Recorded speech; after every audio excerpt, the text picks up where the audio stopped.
guys, kembali bersama kami di Basi Podcast. Tempatnya kita bercerita. Hai teman-teman pejuang kampus, hari ini kita akan ngobrol asik, ngobrol bareng tentang awal mulanya perjuangan masuk universitas impian nih. Betul banget guys, stay tune ya. Nah, hari ini kita bakalan cerita tentang perjuangan masuk perguruan tinggi impian nih guys.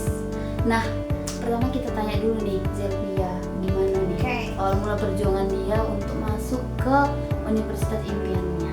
Oke, baik. Nah, awal mula aku masuk perjuangan ke universitas ini, saya didatangi oleh wali kelas, dan pada saat itu awal masuknya itu yaitu ibu itu bilang kalau masuk ke perguruan tinggi ini cuman dipilih 10 orang aja, yaitu orang yang cuman mendapatkan peringkat 10 besar, yaitu dari peringkat 1 sampai 10. Kalau misalnya peringkat 11 sampai 12 itu tidak bisa mendaftar kalau jalur SN. Nah, jadi dari situlah aku mendapatkan informasi untuk mendapatkan masuk ke perguruan tinggi gitu. Berarti infonya dari wali kelas gitu ya. Kalau kakak gimana awal masuknya perjuangan ke universitas ini? Kalau aku awalnya iya sih, wali kelas juga waktu itu yang sosialisasi gitu. Ada yang mau masuk, ada yang mau kuliah enggak? Ini ada jalur ini gitu. Nah, bisa didaftarkan nanti gitu. Dari wali kelas juga sih. Nanti sama lah kita ya kak. Nah, selanjutnya siapa sih yang menginspirasi Kak Fia menjadi untuk terus berjuang nih, pantang menyerah? Pasti ada dong yang menginspirasi kita ya supaya betul. kita terus berjuang nih guys. Itu orang tua kita ya kak. Betul banget, orang tua itu adalah salah satu dan utama untuk menginspirasi kita. Iya betul. Untuk penyemangat kita juga masuk ke perguruan tinggi impian kita, karena gimana, orang tua tuh selalu memberikan yang terbaik untuk anaknya demi pendidikannya yang menjadi lebih baik gitu. Oleh karena itu kita juga mau memberi yang terbaik ya buat orang tua kita ya. Nah, terus prosesnya nih kak, kita kan ada nih di setiap universitas tuh kan ada proses seleksinya, nggak mungkin kita masuk asal gitu aja. Iya. Pasti ada seleksinya melalui jalur apa saja nih kak. Dari kakak dulu lah. Nah, kalau di kampus kan ada tuh ada beberapa jalur ya. Iya. Yang pertama tuh ada apa kak? Jalur SNMPTN. Ya, yang kedua ada SBMPTN, yang ketiga Ada jalur mandiri, dan yang keempat adalah jalur PBUD. Nah, disclaimer dulu nih guys. Nah, dulu waktu kami masih menjadi pejuang perguruan tinggi, waktu itu nama jalurnya masih SNMPTN dan SBMPTN, belum diganti ya seperti sekarang ini. Iya betul. Nah, kak boleh cerita nih? Oke, kalau saya proses masuk untuk perguruan tinggi itu saya mencoba jalur SN dulu nih kak. Dan alhamdulillah saya selama di SMA saya mendapatkan peringkat 5 besar. Jadi bisa lah masuk ke SNMPTN gitu. Nah, saya coba mendaftar SNPTN dan saya mengambil Universitas Riau sama Universitas UIN Suska Riau. Jadi di situ saya memilih pertama saya bimbang karena sangat bingung sekali milih jurusan apa yang paling tepat. Nah, di situ saya pengen jurusan pendidikan biologi. Nah, di situ juga ada teman saya yang mau ngambil jurusan pendidikan biologi juga dan dia juara 2. Kata wali kelas tidak bisa ngambil jurusan yang sama karena pasti salah satu di antara itu nanti yang akan lolos dan pasti yang juara 2 yang akan lolos karena nilainya lebih tinggi, karena SN ini kan dominannya ke nilai untuk lulus ke universitasnya. Jadi saya ngalah dan saya terus berpikir apa ya yang harus saya ambil gitu. Nah, di situ saya mendapatkan hidayah lah ibaratnya kak. Saya mendapat hidayah dan saya memilih jurusan Pendidikan Bahasa dan Sastra Indonesia di Universitas Riau. Itu pilihan pertama. Nah, pilihan kedua saya mengambil di UIN Suskaryau, dan itu saya memilih jurusan pendidikan ekonomi. Dan di situ saya mencoba mendaftar karena orang bilang jangan terlalu berharap sama SN, kata orang Kak. Karena orang bilang SN itu cuman sedikit yang diambil, sedikit yang lulus. Dan saya kayak ya udahlah, kalau misalnya nggak lulus, saya coba jalur PBUD. Nah, yang kedua jalur PBUD saya coba, dan itu saya optimis juga harus lulus sih. Tapi saya tidak menyerah, dan saya tetap mendaftar ke jalur lain biar bisa juga kuliah ke Universitas Impian gitu. Dan saya mendaftar ke PBUD, dan itu waktu itu uang pendaftarannya 350 kalau nggak salah Kak. Nah, itu saya mendaftar dan pakai uang jaminan juga 5 juta. Nah, sebelum saya duluan SN dulu nih Kak. Nah, setelah pengumuman SN ini diumumkan, dan pada saat itu saya alhamdulillah lulus di jalur SN, dan saya tidak jadi mendaftar di jalur PBUD Kak. Berarti Kakak ada coba 2 jalur ya? Iya, sekaligus. Tapi PBUD waktu itu belum sempat daftar ya? Udah daftar Kak, tapi belum tes kayak pokoknya belum buka lagi tes PBUD-nya, cuma mendaftar di sekolah aja baru gitu. Berarti lulusnya dari jalur SN. Kalau Kakak gimana? Nah, kalau aku pribadi aku lumayan banyak ya coba jalur. Nah, yang pertama aku coba SNMPTN juga. Iya. Nah, waktu itu kan itu yang ditawarkan oleh wali kelas waktu itu. Nah, karena itu jalur pertama ya Kak? Ya betul sekali Kak, tapi kemungkinannya kecil karena waktu itu memang sekolah kami termasuk sekolah yang baru berkembang lah gitu Kak. Jadi untuk kemungkinan masuk dari SNMPTN itu kecil gitu.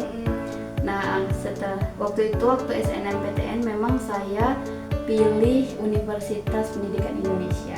Wah, UPI ya Kak? Iya, waktu itu ngambil jurusan PGSD. Tapi karena nggak lolos, akhirnya saya coba lagi jalur SBMPTN. Iya, SBMPTN. Ya. Nah, di SBMPTN saya ngambil jurusan yang lumayan juga. Yang pertama itu akuntansi di Universitas Riau. Oh. Dan juga yang kedua itu waktu itu kalau nggak salah PGSD di Universitas Riau juga. Oh. Ya, tapi nggak lolos juga.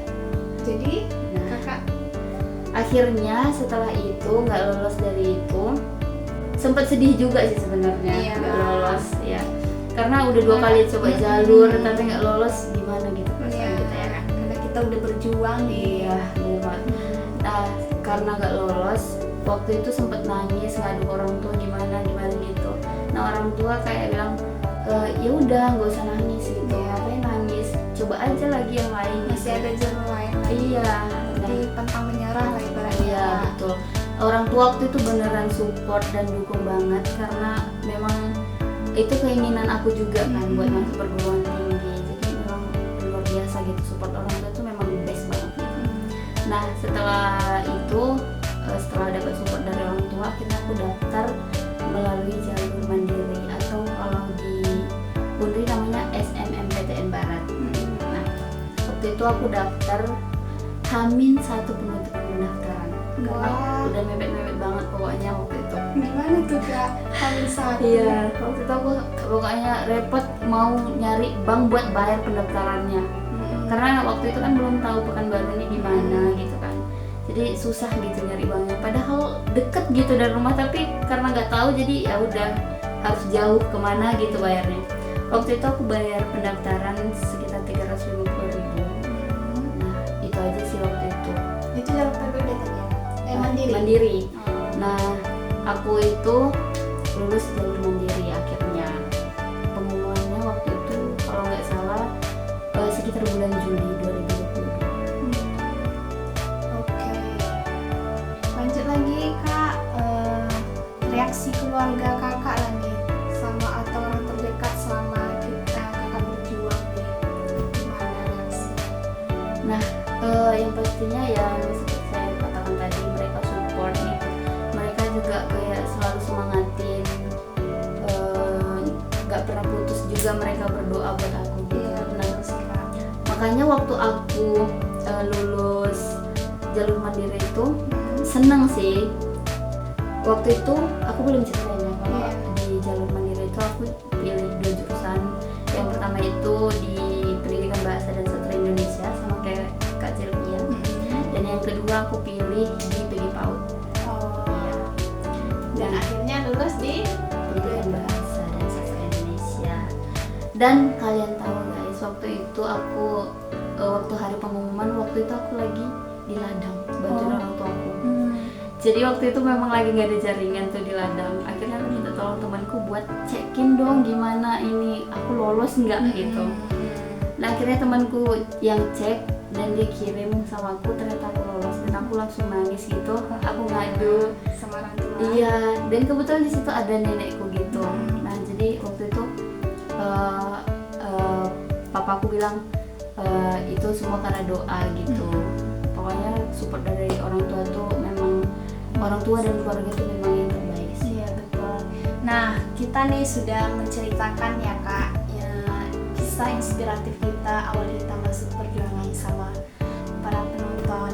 Nah gimana apalagi menurut Kakak apa saja jalur yang harus bisa dimanfaatkan oleh orang yang sedang berjuang sekarang ini? Kan sekarang udah memasuki fase anak SMA udah tamat ya Kak, jadi mereka harus berjuang demi masuk ke universitas impiannya. Gimana nih Kak menurut Kakak, jalur apa sih yang harus bisa dimanfaatkan oleh mereka? Kalau menurut Kakak sendiri apa? Nah kalau menurut saya pribadi nih jalur yang harus dimanfaatkan sama anak-anak sekolah yaitu yang pertama SN dulu, karena SN itu cuma nilai yang didominasikan untuk lulus. Nah jadi untuk adik-adik yang sedang berjuang untuk masuk ke universitas, belajarlah dengan baik dari awal masuk ke SMA, karena nilai itu yang akan menjadi penentu kalian masuk ke universitas impian kalian, karena itu jalur yang paling mudah untuk masuk universitas. Nah selanjutnya baru jalur SNMPTN. Nah, SBMPTN ini ujian ya Tes teman-teman ya, ada tes tertulisnya. Jadi ya. kuncinya juga adik-adik harus belajar juga sih. Iya, betul. Apapun itu jalurnya, ya intinya kita harus belajar sih. Belajar. Benar. Karena untuk mendapatkan universitas impian kita. Nah, jalur selanjutnya nih, ada jalur apa? Jalur mandiri atau SNMPTN Barat ya Kak. Iya, Waktu dulu kita. Jalur mandiri. Nah, jalur mandiri ini juga berbayar ya guys. Oh iya berbayar ya Kak.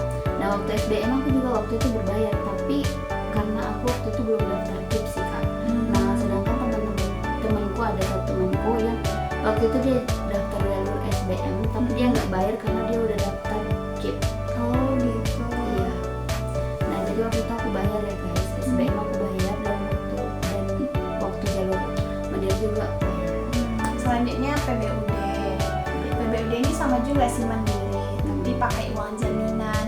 Tergantung sekolahnya sih uang jaminannya berapa. Kalau saya waktu itu 5 juta uang jaminannya dan uang pendaftarannya 3,5, 350. Nah, Kak, waktu Kakak bayar uang jaminan sama uang pendaftaran kan Kakak belum sempat nih ngikutin tesnya. Oh iya. Nah, waktu itu uangnya dikembalikan lagi. Iya. Uang pendaftaran hangus karena udah mendaftar kan. Nah, uang jaminannya dikembalikan lagi 5 juta tuh. Tidak diambil. Gitu. Nah, apa yang membuat Kakak itu merasa pada saat mengalami kegagalan atau tidak lolos seleksi? Apa yang Kakak lakukan pada saat mengalami kegagalan? Kan Kakak udah gagal nih di jalur SN, di SB, gimana?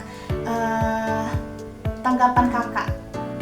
Kalau Kak Zilvia sendiri nggak ada gitu tanggapannya? Nggak ada, karena saya lulus langsung dari SN nih Kak, jadi saya tuh nggak tahu perjuangannya kayak mana. Tapi saya waktu dari awal SMA sih memang kayak belajar tuh memang giat kali. Itu awal aku berjuang banget untuk masuk SN itu sih perjuangan akunya, belajar dari kelas 1 sampai kelas 3 itu mempertahankan nilai.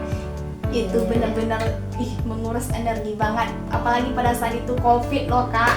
Iya, Nah, benar banget. pada saat COVID itu kita harus belajar di rumah kan Iya. Kak.